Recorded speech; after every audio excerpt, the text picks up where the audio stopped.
Thank you, Senator Collins. I'll start by associating myself with the comments that she made about the importance of American soft power. Interestingly enough, over my years in the Senate, the biggest supporters of soft power I've run into have been the military, generals, who are fully aware of how much more costly it is to have a war than to prevent one. And it's at a very low cost to our country, built some pretty good relationships, particularly in countries in the Middle East that certainly wouldn't be described as democratic. Reforming the way we invest in peace and stability is certainly worthwhile. And there's plenty of absolute nonsense masquerading as American aid that shouldn't receive another bit of taxpayer funding.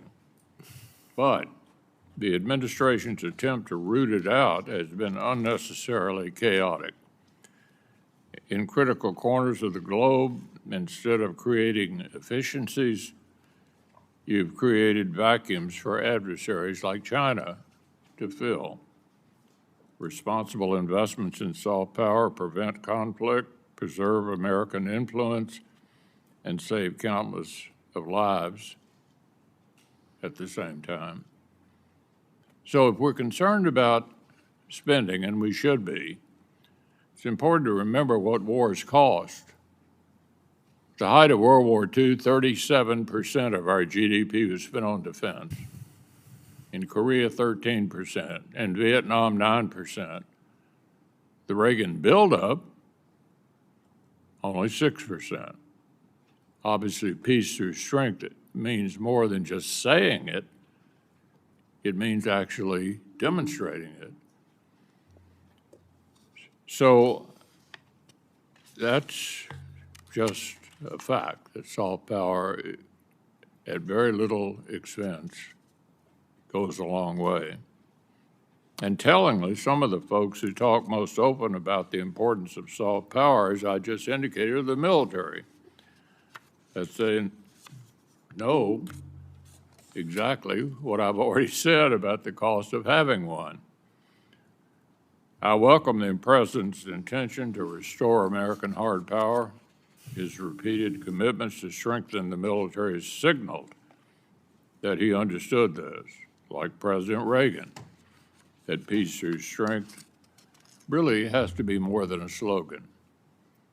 Likewise, his authorization of this weekend's strikes over the objections of isolationists who downplay the threat of nuclear Iran was another indication in the right direction. But the administration's approach to funding the Department of Defense calls into question the ability to keep those campaign promises. A continuing resolution that forces the department to meet today's requirements with yesterday's dollars, a base budget request that fails to keep pace with inflation, let alone the pacing threat of China, and a reconciliation lump sum crowded with priorities that require stable annual appropriations. Our colleague, Chairman Wicker, and his House counterpart had hoped that reconciliation would be a one-time injection on top of a growing base budget, not a shell game, to avoid making the sort of annual investments we begged your Democratic predecessors to make. I share this concern. We need sustained annual growth to meet the growing threats facing our country. At your confirmation hearing earlier this year, you said we have to use taxpayer dollars wisely. I couldn't agree more. I want to get the most out of every dollar the Department of Defense requires to keep America safe and advance our global interests. By providing for the common defense is our most fundamental obligation. Dividing funding for major existing bipartisan priorities between base budget and reconciliation isn't just counterintuitive, it's actually counterproductive. and asking Congress to fund a budget that defines our strategy rather than using strategy to define the budget is dangerous. So let me understand a few things. Why haven't we received the administration's analysis of the future year impacts of major reconciliation in investments like Golden Dome? How do you propose to pay for them without significant increases in future-based budgets? Why has the administration taken programs with broad and long-standing bipartisan support, like the Virginia-class submarines, and put them in a partisan reconciliation bill? Finally, do you even believe we need sustained growth above inflation in our defense budget? Or should we expect annual cuts from this administration like we got from the Biden administration? Thank you, Senator, for the question, and I do appreciate acknowledging the extent to which our budget does include both the base and the reconciliation levels, and I understand there's disagreement on that front.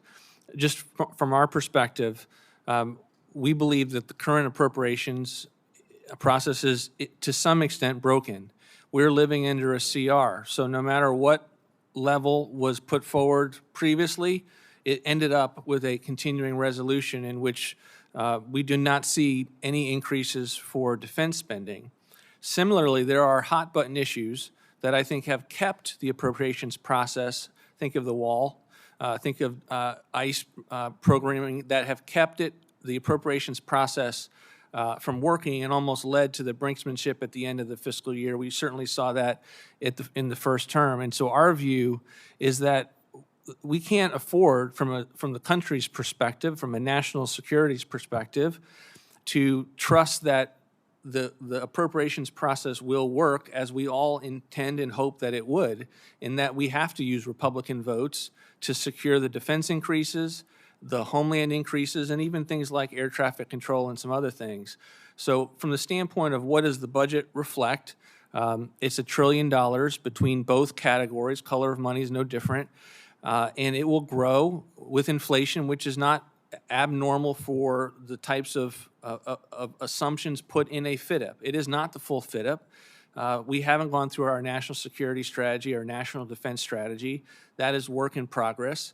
But what we have been very clear about, and I will continue to be clear, is that when we do a fiscal year 27 budget, we will make an allocation for discretionary that could fill the gap. Right now it's in an account that gives us the strategic decision to put it in a potential second reconciliation package, or to do it through the discretionary process. But we believe it is vital that we get the $1 trillion in defense spending, that we get the border funding done, and that we don't put ourselves in a situation where we either are relying on a continuing resolution or in a situation where we have to accept a massive omnibus bill that contains things the administration doesn't support. We want the appropriations process to work. I actually think that this will lead to easier time bill by bill, where you've got some of the hot button issues out, but we'll see. But that is our intent, and I certainly thank you for the ability to explain where we've been on it. Senator Reed.